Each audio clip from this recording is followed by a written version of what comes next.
খামেনির বিদায়ের পর ইরানের পরবর্তী খেলবে আড়ালে থাকা মোস্তফাই কি ওলটপালট করবেন মধ্যপ্রাচ্যে? আসসালামু আলাইকুম। ইরানের সর্বোচ্চ নেতা আয়াতুল্লাহ আলী খামেনির রাষ্ট্রীয় জানাজা শেষ হতে না হতেই মধ্যপ্রাচ্যের আকাশে এখন নতুন এক ভূরাজনৈতিক ঝড়ের পূর্বাভাস দেখা যাচ্ছে। খামেনির এই দীর্ঘ ৩ দশকের শাসনের অবসানের পর পুরো বিশ্বের কূটনীতিবিদ এবং গোয়েন্দা সংস্থাগুলোর নজর এখন তেহরানের পরবর্তী পদক্ষেপের দিকে। আন্তর্জাতিক সংবাদ মাধ্যম রয়টার্স এবং আল জাজিরার গভীর বিশ্লেষণ বলছে, ইরানের ক্ষমতার এই মোড়বদল শুধু দেশটির অভ্যন্তরীণ রাজনীতিই নয়, বরং ইসরায়েল, আমেরিকা এবং সামগ্রিকভাবে পুরো মধ্যপ্রাচ্যের সমীকরণ ওলটপালট করে দিতে পারে। খামেনির উত্তরসূরি হিসাবে তার ছেলে মোস্তফা খামেনির নাম ঘোষণা করা হলেও চরম নিরাপত্তার কারণে তিনি এখনো পর্দার আড়ালে রয়েছেন।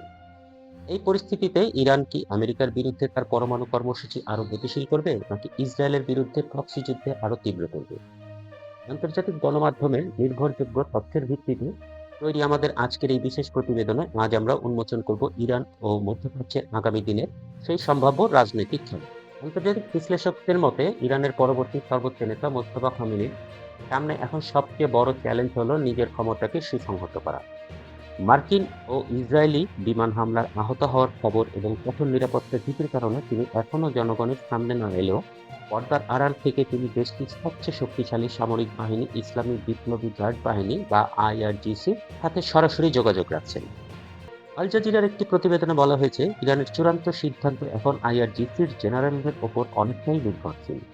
নতুন নেতা এবং এই সামরিক বাহিনীর যৌথ কৌশল হবে দেশটির অভ্যন্তরীণ শাসন ব্যবস্থার যে কোনো ধরনের বিশৃঙ্খলা কঠোর হস্তে দমন করা, যাতে বাইরের কোনো শত্রু এই অন্তর্বর্তীকালীন সময়ের সুযোগ নিতে না পারে।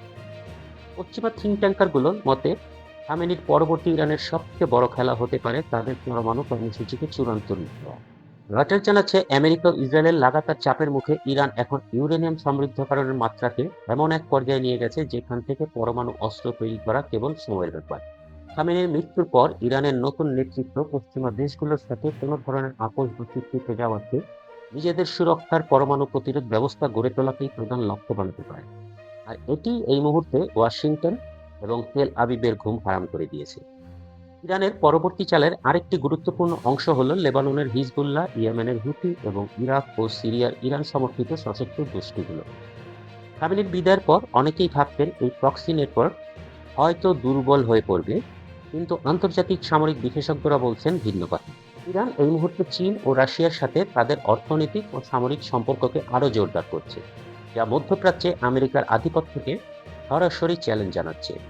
খামেনির পরবর্তী ইরানের এই নতুন এবং আগ্রাসী নীতি কি মধ্যপ্রাচ্যকে এক বড় ধরনের যুদ্ধের দিকে ঠেলে দেবে, নাকি পরমাণু শক্তি অর্জনের মাধ্যমে ইরান নিজেকে অপরাজেয় হিসেবে প্রতিষ্ঠিত করবে? আপনার কি মনে হয়? কমেন্টে আপনার মূল্যবান এবং মার্জিত মতামত আমাদের জানান। আন্তর্জাতিক রাজনীতি এবং বিশ্ব মিডিয়ার এমন শতভাগ নির্ভরযোগ্য, সহজ এবং স্পষ্ট বিশ্লেষণের সবার আগে পেতে আমাদের বিডি হট নিউজ চ্যানেলটি এখনই সাবস্ক্রাইব করুন এবং পাশে থাকা বেল আইকনটি ক্লিক করুন। ধন্যবাদ।